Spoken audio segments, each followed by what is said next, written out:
Hello everyone, and welcome back to the channel.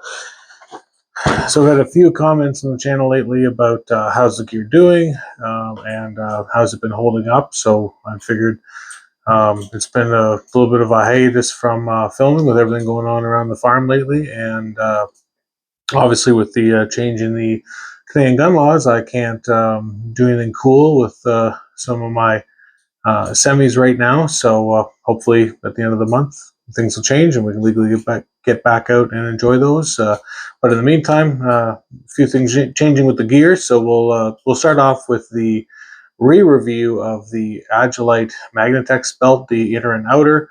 Because we had a user comment about it. I'll try to put that comment somewhere here where you can see it. But so here we go. I've been wearing the inner belt now since I purchased it as my everyday belt, whether it's for just going out normal use around the farm. It's my everyday belt. It has formed very well to my body. Now I have lost a little bit of weight, so I've had to adjust like the Velcro section a little bit, but there's plenty of adjustment on it. If things continue, I'll probably have to go down to the medium size of the belt, but so far so good. The Velcro still has a lot of retention in it. I'll take it off here in a minute and I'll show that. I have really no complaints. It's comfortable to wear. I've taken it through the airport a few times now. My wife and I went on a trip to Jamaica, and there were no issues taking it through the airport. Not that there would be, but with the magnets and the different build to it, you never really know when you're going through international airports. So we flew through from Canada to the United States to Jamaica, and then the same thing on the way back again. So also, if you're from the United States and you go through Newark a lot, that's a nice airport. That might not be to other people, but I really enjoyed that airport. The outer belt I've used on a weekly basis, and it's starting to form. Like you can see where it's got a little bit of kind of a change in the hoop to it on how it would sit on me, a little higher on the sides. I have changed the configuration quite a bit. The battle belt I wore overseas is really the only experience I had with a battle belt before the Agilite Magnetix, other than the one Condor belt that I had afterwards, but that was more just kind of like LARPing, I guess. I didn't really use it for any range use. So this is my first true quality battle belt. I really do like it. It's been some kind of mix and matching and getting things to where I want them to sit to the point where it's really comfortable. I at one point had 4 pistol mags on the belt itself until I did some moving around in it, and it wasn't comfortable. It was digging in. I didn't have a rifle mag on the belt, which I always thought was kind of like, kind of 3-gunny, kind of John Wicky, until you realize that if you've got your plate carrier off or you're running a slick plate carrier, you might want that additional mag. If you got 3, then you got 4, or if you got 5, then you got 6, and so on and so forth. So I moved the 2 pistol mags from here onto the Molly pincer placard side, and then I just put the retention straps over top of them so I don't lose them when I'm donning and taking off the K19 plate carrier. So then on the side here, I've got the single mag pouch from Agilite for the 5.56. This is not the pincered one; it's just the regular. So pull off, you can take it out. Old 5.56 pinned mag. Don't come for me.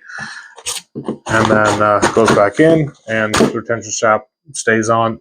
Really nice mag pouch. It will also fit radios and stuff in it if you're going to buy one of these to put on the side of your rig. I highly suggest this. I've got some crappy ones on there right now only because I wanted this one here.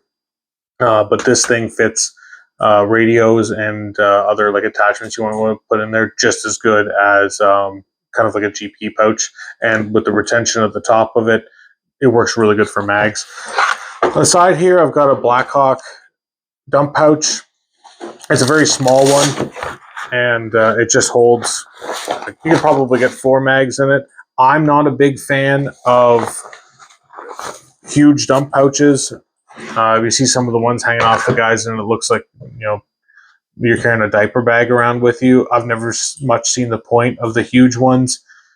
If you're at an engagement size where you're going through all 8 of your mags, you've probably got time to put them back in. You don't need that huge thing hanging off you. Now, that being said, if you're someone who's searching and taking stuff off guys all the time, you might want one of those big ones because you can, put sensitive stuff in there, and you're not trying to jingle cart carrying it back to the truck with you. So I guess that might be, but I don't know if you'd want to put people's contraband in a dump pouch, but different uses, different jobs. There's a lot of stuff I don't know, so that might be one of the reasons. On the other side here, I've got the same Alien Gear holster for my Canik TP9SA. I would like this to sit a little lower, and I know that you can rotate the inside 180 degrees and have it hang, but then I don't know if it would impact. I like things to sit nice when you're sitting in a vehicle or sitting in a chair. So the reason for not having a lot of stuff on this battle belt, and we'll get a little bit into that more, is just so if you're in a vehicle, you're in a chair, something like that, then it's more usable. And then got my mechanics gloves hanging off the front of it. There's nothing worse than trying to stuff them into a GP pouch and then have them being still soaking wet. At least if they're on the front of you, they're easy to get on, easy to get off, and you're not reaching around yourself. The belt is formed really nicely. The Kydex or Kydex or whatever, the proper, or no, it's, is it Tactin? Yell at me in the comments. Somebody tell me what the material that this is actually called. It's Kydex, what they make holsters out of it, so I know that's wrong. Forms really well, especially on the inner belt. I'll just show you that now.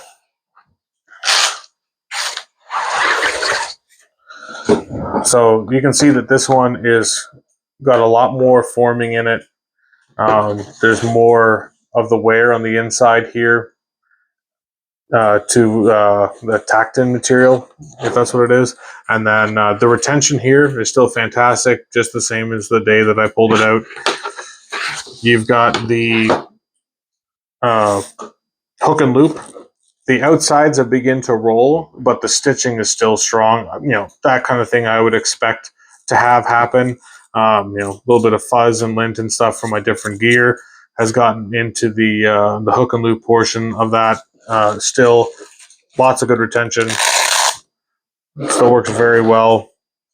The magnets, no problem there. They you forget that you're wearing it sometimes, and they'll start sticking to stuff. You'll back into your buddy's fridge, and it'll snap onto the fridge, and then, oh yeah, I've got magnets on the back of my belt. So it's pretty funny when stuff like that happens. Overall, absolutely love the setup. I will probably buy another company's belt just to see what it's like and run a heavier setup. But this is my kind of go-to. Grab it. It's got everything I need on it. 2 pistol mags, single rifle mag, dump pouch, slide the pistol inside of it. Works really good on the range. I see a lot of guys have the IFAK and stuff on the back of it, and they've got a few more like GP pouches put on it. I don't like having a lot of stuff around my waist. I've talked about that before. I was a driver overseas. I want to be comfortable when I'm in the vehicle. I don't want a big belt or a bunch of stuff on it. So I want everything on my sides, and you get the love handles gone. All your stuff sits flush to you. You don't got to worry about it. And then when you go to stand up too, there's nothing worse than having the back end of your gear hook on something and get stuck in between those 2 chunks of the seat. And I've seen guys get kind of dragged back into the vehicle by their gear. So I'd rather just be a little bit less there, and then run the first aid pouch on my plate carrier or have it on my day bag. Some guys don't like having that much separated. I won't lie, my first aid skills and TCCC skills and stuff like that have all lapsed. And I'm not as well versed as I should be on it, so I'm probably going to be relying on someone else, which is not the right attitude to have. And I plan on remedying that in the future, going out and get my first aid, getting a little bit higher than first aid, getting that back in my toolbox in my library so I can use it, so that all the cool things like the quick clot cloth and the tourniquets and the Israeli bandages and I can't think of the proper name for it. Yell at me in the comments, but I'm not going to go. For sucking chest wounds, there's a proper name for that. it's gone to me. That's probably something I should know, and it's something that I want to get back into. So running an IFAC at the back of a belt, probably not going to do it. I'm going to rely on my plate carrier to carry that for me, or my bag, and keep the belt as slick as possible for range use or for kind of like bug out use. That's everyone's personal opinion on what you have on it, but that's why I run mine slick in the back. Agilite Magnetix, final thoughts, great belt system. For the price point, you can't really go wrong. Comes in every camouflage color kind of under the sun. The only thing that I did not know at the time of buying that I know now, that I've been more involved with the T&E program and just kind of researched a little bit more of their gear, is that there is the Hilo rated version of this, and then there is the commercial version. It has the hooks on the front of it, but it is not Hilo ready, like load ready, I guess, to take your weight. So it is something to consider when you go about purchasing them. There are two different versions. You just have to contact Agilite, and they'll just, when you order that belt, you get the one of the Hilo load ready ones, I guess. I don't know if there's a different price point on that, so I won't speak to that, but I do know that there are two different versions. So if you're doing high speed gear, or you're going to use this in a job that requires you working from heights and load ready gear, something to look into, something to do a little bit more research on and order that. If so, I'm probably never going to be doing something like that again in my life. Who knows, I might do something cool in the future, but I doubt it. But this setup is going to be good for me for the foreseeable future. That's about it for the belt. If you have any more questions, don't hesitate to ask. If you want to see any more gear that I've previously featured on the channel and see how it's holding up now or what I've changed on it, please let me know. I am going to be doing a video shortly when it stops being freezing rain, tornado, thunder weather outside. Not that I don't mind doing stuff outside, but nobody wants to listen to that on a microphone for a video. But I'm going to be doing a video on my Leanfield setup for my plate carrier. It's a little bit wonky right now. It's stuff I've thrown together through Amazon because there was nothing in production. But I'm going to try talking to a couple companies about making something a little bit more robust. But I'll give you a sneak peek now. So I got a placard for the front of my plate carrier, and then I got this Molly rifle cartridge flap. Now this did have a flap on the inside of it originally coming up the center that held more rounds.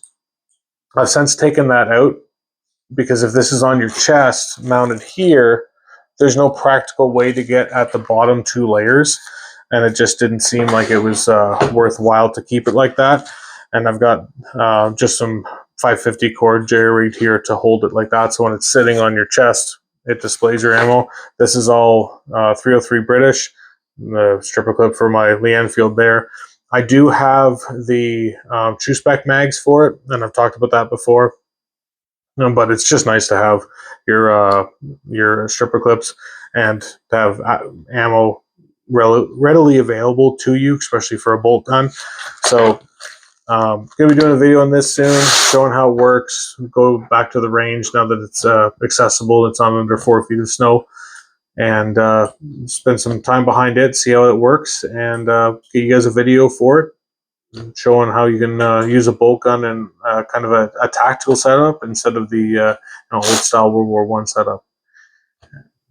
Thank you guys for watching. I really appreciate all the new subscribers that we got, and how everyone's been commenting on the videos. I'm pretty sure that's why I'm getting new subscribers and views, is guys are asking questions in the comments. So thank you guys very much, and yeah, I'll have another one up for you soon. Thanks.